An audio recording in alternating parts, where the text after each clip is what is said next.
There, Rachel Waters said, pulling back her hair. I'm ready, are you? Christy Tate buttoned her riding pants and smiled at her best friend. Yes, she said, I can't wait. It was the first day of spring vacation and Christy had come to stay with Rachel's family for a week. In a few minutes they would be heading out for riding lessons at the Timpington stables. And both girls were looking forward to it. They always seemed to have the most fun when they were together, and the most exciting adventures. Christy was just about to open the door when something caught her eye. Rachel's music box was open on her dresser, even though it had been closed just a minute ago. Rachel, she said, pointing. Look. She and Rachel ran over excitedly. They had each been given matching music boxes by the King and Queen of Fairyland as thank you presents for helping the fairies. The two had been friends with the fairies long enough to know that the open tinkling music box can only mean one thing. Something magical was about to happen. Kirsty held her breath as she peeked in the music box.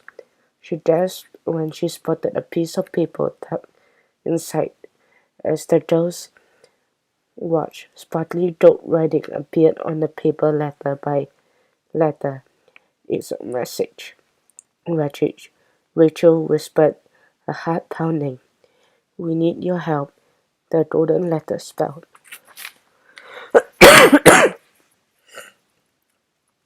The fairies must be in trouble, Kirsty cried.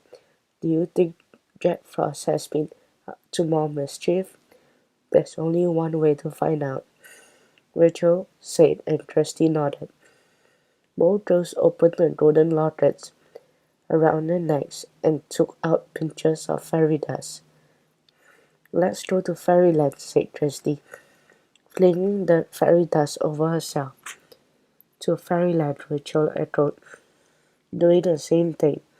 The two girls were immediately swept up in a magical whirlwind of rainbow-colored sparkles. As they were whisked away, they felt themselves shrinking to become fairy-sized. Kirsty smiled as she glanced over her shoulder and saw a pair of delicate wings on her back, glittering with magic. Seconds later they were set down gently in fairyland, in front of an unfamiliar building. It was very grand, with white marble walls and glittering golden pillars in the front. King Oberon and Queen Titania stepped forward to greet the girls. Behind them were 7 other fairies that Rachel and Kirsty didn't recognize. Thank you for coming, said the king. Yes, thank you, the queen added. We call you because our sports fairy really need your help. She gestured to the fairies who stood nearby. This is Helena, the horse-riding fairy, Stacy the soccer fairy, Zoe the skating fairy, Brittany the basketball fairy, Samantha the swimming fairy, Alice the tennis fairy, and Gemma the gymnastics fairy. Each fairy smiled and said hello, looking happy to see Rachel and Kirsty. Hello, Rachel said, curtsying to the king and queen and smiling at the sports fairies. Then she looked around curiously. Where are we? I don't recognize this part of Fairyland.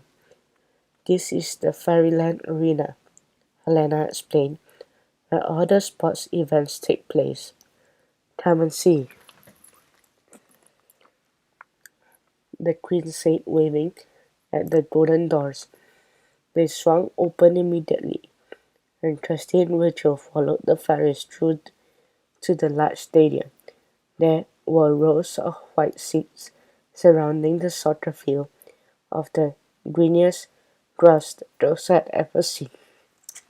Wow, Kirsty breathed. My dad would love this. That's not all, Samantha told them. If we need to change it for different spots, we just do this. She waved her wand and a stream of sparkling fairy dust billowed out. The sort of field gleamed bright gold and a rainbow-colored mist covered it. Then the mist cleared and when the grass had been seconds before was now a swimming pool. Its turquoise water shimmered in sunshine. Rachel blinked. That's amazing, she said with awe.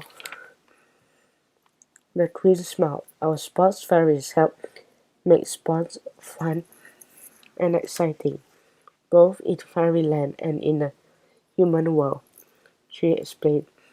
And we also make sure sporting events run smoothly and that everyone plays fairly, added Zoe.